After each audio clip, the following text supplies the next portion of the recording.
What's up guys, and it's time for the best selling phone globally, aka iPhone 11, to take on what could be the best selling phone from Samsung, the Galaxy S20 Fe. The battle of $699 price. Of course, Apple is about to release the iPhone 12 very soon, so I'll do another video on that, but let's see how does the S20 Fe currently compares with the iPhone 11. The S20 Fe is a colorful, happy plastic boy. iPhone 11 is happy, colorful as well, but with a premium glass and aluminum combo. And honestly, iPhone just feels premium in hand. Both devices are IP68 water and dust resistant. Both sports wireless charging, but S20 Fe can actually do reverse wireless charging. The S20 Fe also comes with a 25-watt fast charger out of the box that promises 50% battery in just 30 minutes. The iPhone 11 on the other hand only rocks a 5-watt charger out of the box, so you have to buy the fast 18-watt charger separately from Apple or a third-party brand, which you would do with the iPhone 12 as well. Now display-wise, this is where it's not even funny. The S20 Fe just crushes the iPhone 11 with its AMOLED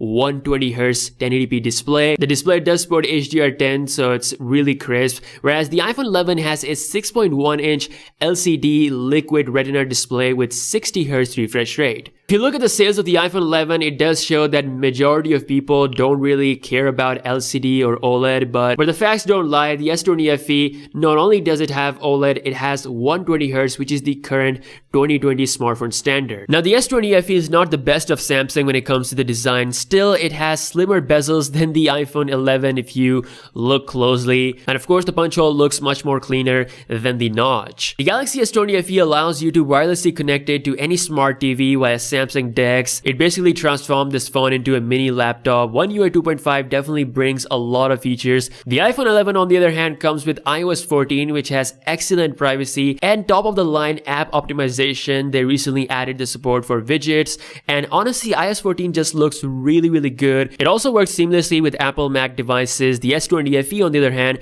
works seamlessly with Windows thanks to the collaboration between Samsung and Microsoft. So both phones are trading blows when it comes to software. When we talk about the internal specs, this is where it gets a bit confusing. The iPhone 11 comes with Apple A13 chip, while the S20 Fe rocks the Snapdragon 865/Exynos 990 depending on your market. So if you're from India, chances are you're getting the Exynos 990 model. If you're from the UK or Europe or US or pretty much anywhere where there is 5G availability, then you're getting the Snapdragon 865 model. The Apple A13 is faster than both. I guess 865 can match the A13, but the Exynos 990 is definitely not on the same level. The Apple A13 is a very powerful chip. Still, even after a year, the iPhone 11 runs pretty smooth. Something I expect from the S20 Fe no matter what variant you buy.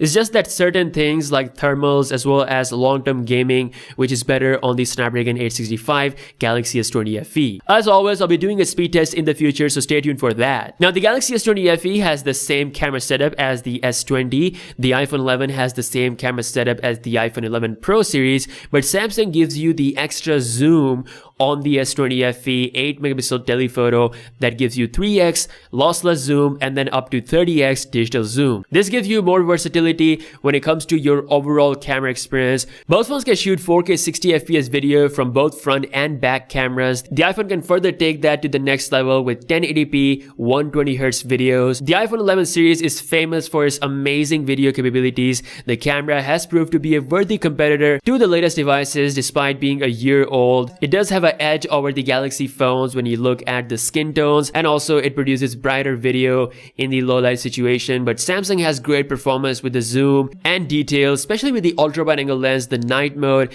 is very much working on all lenses on Samsung, whereas iPhone 11 only provides you night mode with the main camera sensor. Now the iPhone 11 is not the best from Apple as of now. It's gonna get replaced by the iPhone 12 really soon. That's gonna happen in the month of October, so we'll see more of a mashed comparison. Now when we talk about the battery on both phones, the iPhone 11 is one of the best phones when it comes to the battery performance. It's been tested a number of times, but the Galaxy S20 Fe, despite its 120Hz display, it can still give you a full day of usage as Samsung promises that, thanks to a 4500 mAh battery. All in all, I feel like the S20 Fe currently for $699 is more of a latest package and more of a up-to-date package with more features compared to the iPhone 11. I mean, the 60Hz LCD display and that big notch is just way too outdated in my opinion. You also get 5G on the S20 FE, so that's also a plus point if you're from that market. Now some people are fine with the iPhone 11 design, which is why it is the best selling phone globally. Apple is improving a lot of things with the iPhone 12, like having an OLED display and also slimming down the bezels and making it a lot more premium with that iPhone 5 style boxy design. We'll see when that comes out, but right now S20 FE is sweeping the house in my opinion. But let me know what you think in the comment section below, and I'll see you guys in the next one. Peace out.